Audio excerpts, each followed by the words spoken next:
que eu faria se eu estivesse começando na harmonização facial hoje? Eu sou a doutora Lídia Senna, eu sou cirurgiã dentista e especialista em harmonização orofacial. E hoje eu vou te contar o que eu faria se eu estivesse começando hoje, do zero. Vou contar um pouquinho pra vocês da minha história. Eu formei pra cirurgiã dentista, trabalhei um tempo com dente, né, com a parte odontológica, e hoje eu sou especialista em ROF, então eu faço só procedimentos da ROF. Eu fiz aí 2 anos de especialização, já concluí minha especialização. Hoje em dia eu tenho meu consultório. Hoje em dia, graças a Deus, eu sou muito realizada na minha profissão. Vou contar pra vocês um pouco o que eu faria se eu estivesse começando lá atrás.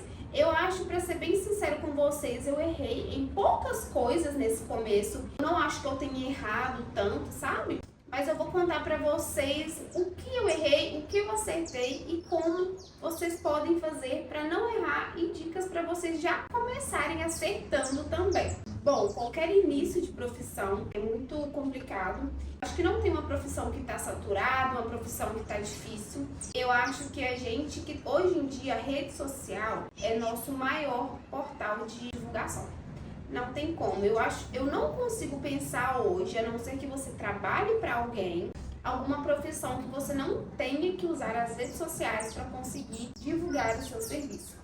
Assim, se eu estivesse começando hoje, o que eu fiz, isso foi um acerto que eu tive, foi já iniciar nas redes sociais. Eu sempre procurei ser muito ativa nas redes sociais desde a minha faculdade. Então isso assim, foi uma coisa que me ajudou muito, tá? Eu já tinha seguidores, eu já tinha algumas pessoas que gostavam de mim e também foi me dando ali a habilidade com as redes, né?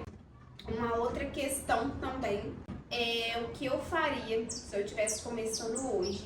Se eu pudesse arriscar, eu sem dúvida arriscaria em consultório. Assim, pra mim conseguir o consultório que eu tenho hoje, eu tive que renunciar de muitas coisas. Eu sei que nem pra todo mundo é fácil ter um consultório. Pra mim também não foi fácil, porque eu não tive pai que me ajudou, não tive mãe. Meu pai e minha mãe me ajudaram muito a formar. Isso devo totalmente a eles, né? Eu sempre brinco com minha mãe, eu devo meu diploma todo a ela.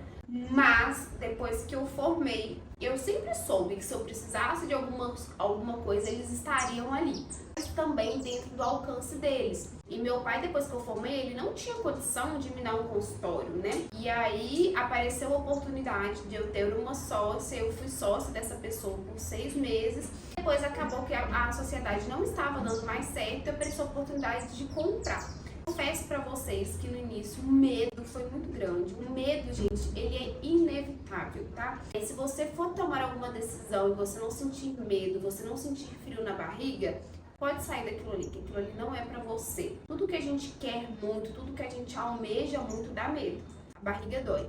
E aí eu não tinha como comprar, não tinha me planejado pra isso, mas eu meti as caras, dei meu jeito e comprei.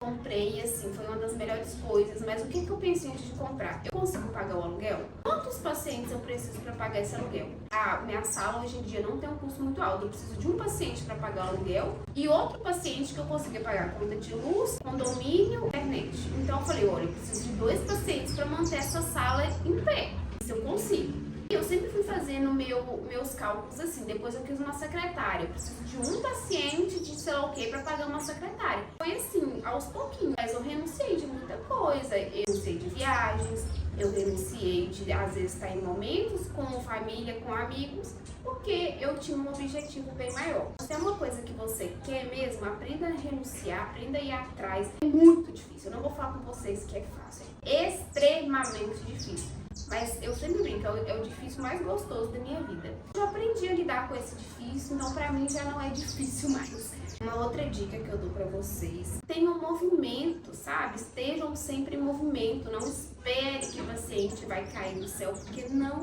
vai.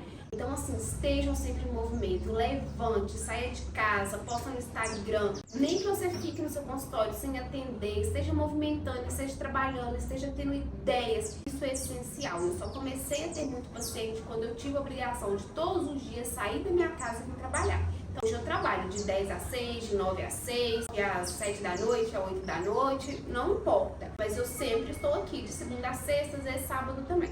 Essas são algumas dicas, tem mais de 1 milhão de dicas para eu dar para vocês, mas essa foi uma delas. E se vocês tiverem gostado, deixe aqui seu like para me ajudar a fazer mais vídeos e qualquer dúvida deixem aqui nos comentários.